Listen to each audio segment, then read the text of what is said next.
Bom dia, boa tarde, boa noite. Eu vou falar sobre incidência de lesão por pressão em unidade de terapia intensiva. Meu nome é Stephanie Goulart e eu sou do curso de pós-graduação em enfermagem em UTI. E as lesões por pressão são um dano ocasionado ali na pele do paciente. E essas lesões, né, elas aumentam ali o tempo de internação desse paciente, elas causam dor, elas causam desconforto para esse paciente, elas prejudicam a qualidade de vida desse paciente, elas prejudicam também, né, a qualidade de vida da família desses pacientes. Então, elas geram altos custos, porque vão precisar ali de mais materiais, esses pacientes vão ficar mais tempos internados, né, por conta dessa lesão. Então, também vai gerar uma sobrecarga maior da equipe, né, de enfermagem para poder realizar esses curativos e dependendo, né, do estágio dessa lesão. Então, principalmente em uma unidade de terapia intensiva, né, onde existem ali pacientes críticos. E, né, a incidência da lesão por pressão, ela reflete como a equipe, né, a qualidade do cuidado da equipe. Ela reflete por quê, né? A equipe de enfermagem, ela precisa estar atualizada, ela precisa estar respaldada cientificamente para que faça medidas preventivas relacionadas à lesão por pressão, principalmente em pacientes em unidade de terapia intensiva, né? Que são pacientes que têm uma complexidade, têm uma demanda maior. E, né, como eu estava falando, a unidade de terapia intensiva são onde estão os pacientes em situações graves, em situação crítica. Então, o paciente tem alteração de nível de consciência, está utilizando sedativos, né, drogas vasoativas, suporte ventilatório, restrição dos movimentos, né, instabilidade hemodinâmica. Então, é um paciente que ele é instável, é um paciente que ele demanda de cuidados maiores, é um paciente que muitas das vezes está ligado ali a diversos dispositivos. Então é um paciente que ele sempre precisa estar ali com cuidado 100%, quase 100% ali atento da equipe de enfermagem, principalmente nessas questões de prevenção da lesão por pressão.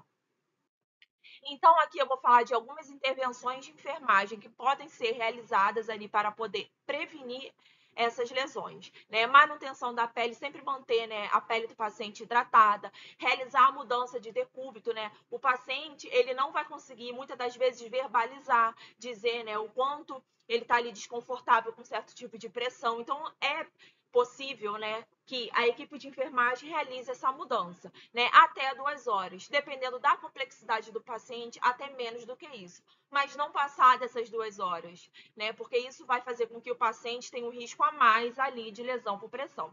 Usar colchões especiais, né, coxins, justamente para poder não deixar, né, a pressão ali na pele de um paciente, né, totalmente redirecionada a uma área ali do corpo do paciente. Então, é importante que haja esses mecanismos justamente para poder distribuir essa pressão e aliviar, né, essa pressão ali na pele do paciente. E utilizar barreiras de proteção, né? Tem a placa de hidrocoloide que pode ser utilizada como uma forma de prevenção por lesão por pressão, né? Creme barreira também pode ser utilizado como prevenção de lesão por pressão ali em pacientes que têm incontinência urinária, né, incontinência fecal. Filme transparente também pode ser utilizado como prevenção de lesão por pressão.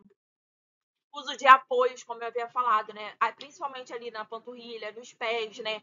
Onde existam proeminências ósseas, justamente para poder, né, ali proteger essas áreas e prevenir contra a lesão por pressão, né? Atentar aos pacientes que tenham incontinência urinária e fecal, porque são pacientes que podem, né, estar ali sempre úmidos, então tomar cuidado com isso, né? Não deixar esses pacientes muito tempo úmidos, sempre ficar de olho, deixar esses pacientes secos, porque a umidade vai facilitar para essa lesão.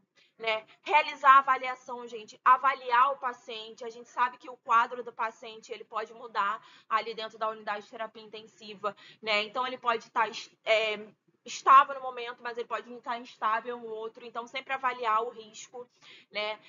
Avaliar sempre, todos os dias, a pele desse paciente, principalmente em proeminências ósseas, então sempre fazer a avaliação, né, dessa pele para saber se não apresenta alguma hiperemia, algum local, para já poder prevenir ali de uma maneira adiantada.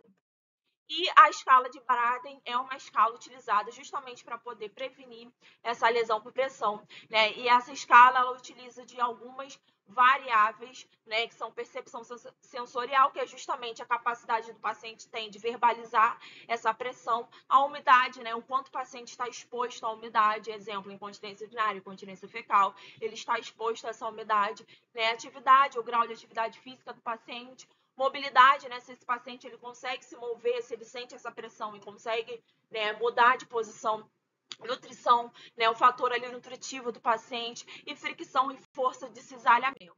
E aqui, né, a gente tem a escala de Braden, né, que eu fiz ela aí de uma maneira mais explícita, né?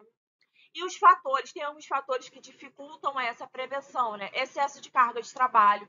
Então, os profissionais, eles não conseguem dar uma atenção devida a essas medidas de proteção por tantas atividades que eles precisam fazer, né? Pouca adesão da equipe de enfermagem. Então, o enfermeiro passa lá a prescrição, mas a equipe toda não faz as medidas, né? Então, dificulta esse processo. Quando o local não tem recursos, então não tem como ter um colchão específico, não tem como ter coxins, almofadas, placa de hidrocolóide, creme barreira, filme transparente, não tem nenhum recurso material que facilita para essa prevenção. Isso também é uma dificuldade. É, como eu também falei, o profissional ali que não é muito capacitado, ele pode preencher uma escala, por exemplo, a escala de Braden de maneira errada, de maneira errônea. Isso vai prejudicar o resultado, então vai prejudicar todo o processo, né? Porque é uma escala justamente para saber qual é o paciente que está mais vulnerável, né? Falta de educação continuada ali da equipe, capacitar a equipe é importante, porque muitas das vezes essa equipe ela está sobrecarregada, então ela precisa, né, de um ensinamento, ela precisa ali de um curso para que ela consiga se atualizar e tenha esse embasamento teórico para poder prevenir contra essas lesões, né? E falta de tempo que está relacionado à sobrecarga ali do trabalho. Né? E a conclusão desse trabalho é, né, a equipe de enfermagem deve estar atenta aos cuidados relacionados, né, a medidas ali de prevenção por pressão, lesão por pressão, porque é muito importante, né, prevenir esse paciente a esse risco, né, para que esse paciente tenha uma melhor qualidade de vida. Já é um paciente complexo, isso já é um paciente crítico, já é um paciente que demanda muito cuidado, né, e mais essa lesão vai piorar a sua condição física, a sua condição mental, a sua qualidade de vida. Então, é muito importante que a enfermagem haja de forma concisa e de forma teórica, embasada cientificamente, de forma atualizada. Esse é o meu trabalho. Muito obrigada. Espero, né, fazer um próximo pitch aí numa próxima pós-graduação com Descomplica.